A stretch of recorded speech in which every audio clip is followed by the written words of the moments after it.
Y2. What's up, man? Hope y'all having a good day, man. Story time today with YS, man, on how I almost became a baby dad. Now, when I say baby dad, that term has been used out of context a lot in the black community, for real. My perspective of what a baby dad or baby mother is, like a guy who has a baby with a girl who he was just hooking up with and never had intentions of really dating or having a serious relationship with, you know what I mean? You know, same thing applies to the term baby mother, a female who's having intercourse with a guy who she doesn't generally see herself dating long term. You feel me? Now, before I get into the story, man, my current relationship status is single. And I'm kind of single by choice, you feel me? Now, I've been in a lot of serious relationships, whatnot, man. One in particular, was 3.5 years, lay together or whatsoever. Out of all the relationships I've been in, I feel like if I was gonna have a baby with anyone, it would have been her. And because she actually had really good mother characteristics, bro. You know what I mean? Worked around kids, really. That was like her profession, was being around kids. You know, see them by the lake. You know what I'm saying? But long story short, we broke up, man. When we broke up, you know, I had got on some Bill Bellamy player shit. You feel me? And that happens with every guy for real. You break up with a shorty, you just get on some, you feel me? You got that hose. So, you know, I'm having a hose or whatever, and it was crazy because at the time of the breakup, God had gave me a job that I was traveling, bro. So I was literally going from state to state. So I had to go to Rochester, Illinois, Michigan, and you know I'm used to having dames in the city, but now I got this job. I'm going literally, bro. I'm going out the spot. You feel me? My whole mindset was like, man, I need to have a dame in every city. You know what I mean? And that's kind of what I was working toward. And I ain't gonna lie, I was doing it. I was having a dame in every city, man. I have a dame in North Dakota, Sioux Falls when I touched down, you know what I mean? Dame in Rockford, Illinois. But then it got to the point where it was like, dang, you feel me? I feel like I was wasting my energy, bro, because, yeah, it was cool freaking on all these females or whatever, but it's like clarity after you bust a nut. The thought of knowing, like, damn, I really don't even really want to be with these girls, but I've been kind of, you know, hooking up with them for a minute. You know, so where does this really lead? You know, as a young adult, you know, you in your 20s or whatever, you feel like it's cool to have hoes, to be honest, but it's almost like a mind trick, fam, because the situation that had me where I almost became a baby dad, I'm going to get into it soon, opened my eyes. You know, it opened my eyes to understand that sex is not really a recreational thing. Everybody gonna be like, you a cornball, loser. Nah, bro, you gotta really think about it. I had to really think about it. It's like, you know, I'm hooking up with different females or whatever, but it's like, it's no end game to it. You know what I mean? You could do this forever, bro. You could do this till you're 97 if you could still get it up, you know what I mean? So it had me thinking like, dang, so it's only really one purpose for sex, bro, is to have babies. It's really to have babies. And I hope this don't really go over your head, because you can start to think about animals, bro. Animals, really, when they freak, is to have kids, bro. Now, it's a lot of men and women who have been literally brainwashed to think sex is supposed to be recreational. It's not, and as a result, when you guys look around, you see there's a lot of baby dads and there's a lot of baby moms because of this same reason. There's only one reason for sex, and that's to have kids. Fast forward to my situation, you know, I kind of cut off a lot of the shorties that I'm, you know, hooking up with out of town because I stopped doing the job. You know, when I stopped doing the job, you know, I'm kind of cut a lot of them down, and I was messing with this shorty. We was kicking it. We wasn't together. You know what I mean? So I was pretty much doing the same thing with her, man. It's just I wasn't doing it with all these other girls now. It was just one. But when she came, she was a nice female, bro. She kind of came from like a tough background where you know her dad is like the the leader of the household, but he's kind of in a tough situation as far as his health condition. So she kind of taking care of him and her sister, you feel me? Which I admire, bruh. And she just kind of gave me like a different vibe of like responsible, but she was in school, she wasn't working. At the time, I was just working. So we were kicking it, hooking up, whatever. Right when I start hooking up with a girl, it's like I'm always over paranoid, like in sense of protection. Like, you feel me? Because when you first meet somebody, chances are they're talking to 6, 7 other people, so you gotta be protected. So, I always had protection on. As me and Shorty kind of went further along, like I say, yeah, plus like knowing each other, because we was not dating, she kind of like started to say she wanted something more whatsoever, which I was kind of hesitant to, because everybody has two sides, you get me? So what she was pushing to me was somebody that I admired and this and that, but her online profile was different, you know what I'm saying? And I never really thought about that until she wanted to be serious, because online, bro, she's overly freaky, man. She talking about the freakiest status, the freakiest post. I'm talking about everything sexual online, fam. So imagine a girl like that come to you and be like, yo, I want to be serious. So I told her, I'm like, yo, I'm a transparent guy. I'm like, yo, I don't know if I could really be online serious with somebody that's online like that, because I ain't online like that, for real, you know what I mean? So when I say that, that kind of like disrupted the vibe of what she wanted, you feel me? So we was still kicking it or whatever.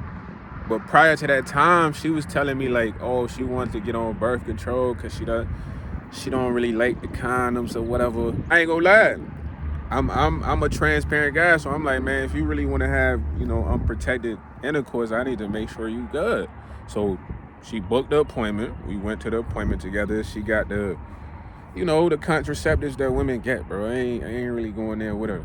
So I trusted her, bro. So the whole time we kind of hooking up here and there, she says she's on top of things. She takes, what she's supposed to take. I don't know much about that stuff. I just know she was on top of that, bro. And then she dropped a bomb on me, fam. And the bomb came like November 30th of it was 2023. Like, after I had gotten COVID for a while. Now, when you get COVID, bro, you down for like 3 weeks, almost a month. So I'm really not hooking up, doing none of that, bro. I'm in the bed, profusely sweating, feel like I'm dying, you feel me? So I ain't really see this girl for like a month, fam. So after the month and I got well, me and her connected. She's like, oh, I wanted to take care of you, but I couldn't because my dad's older. Long story short, she couldn't be around while I was sick. I ain't want nobody really around to get that, you feel me? So for her, she we had one sexual interaction after I got COVID, fam. One. And a month or two later, while she's like, I would say 2 months later, because we was in communication the whole time. So she goes to help her mom out or grandma out for a month. When she goes to help her grandma out for a month, you feel me? And the whole time, she doesn't say anything about symptoms of feeling pregnant, being pregnant, whatsoever. And then Shelly drops the bomb on me and says she's pregnant.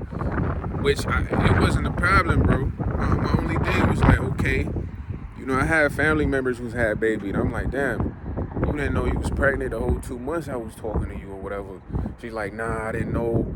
Now I'm far along in pregnancy, but it was just kind of like, it didn't seem like it was official, because I was talking to my aunts and friends and family, and they was telling me it don't really happen like that. So I told her, I'm like, okay, I don't really have a problem with you having a baby.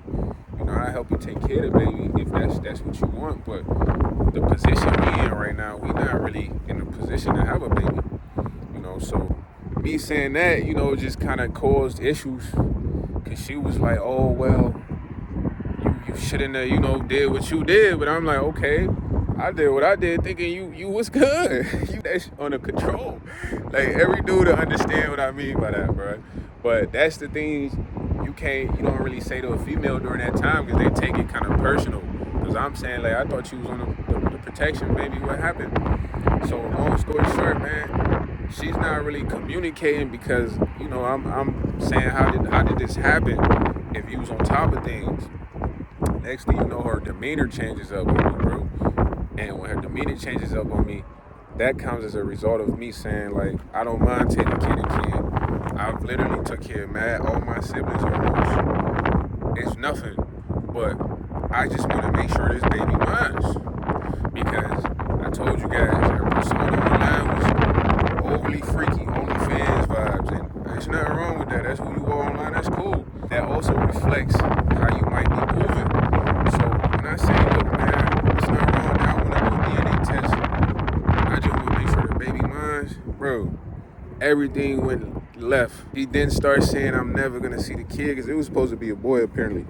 I'm never going to see the boy. She's going to put me on child support.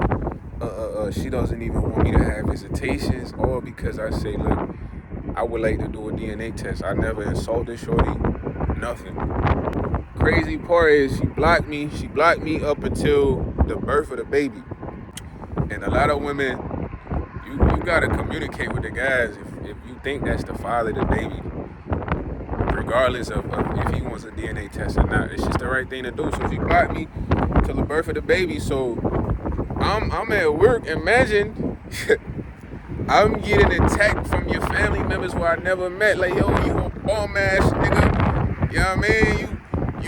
You try to say it's not yours, all because I said, look, I don't mind taking kids casually a DNA test. So I'm getting attacked, and then fast forward, the baby come up, her sister just get to sending me pictures to my phone, like, yeah, this is your kid. You wasn't there for his birth. All types of shit, bro. Like, drama, fam. So I'm like, yo, I ain't even know when the birth was gonna be, because your sister blocked me for like months after we talked, you know what I mean? It was nothing foul said in the conversation or whatever. She just blocked me because of a DNA test.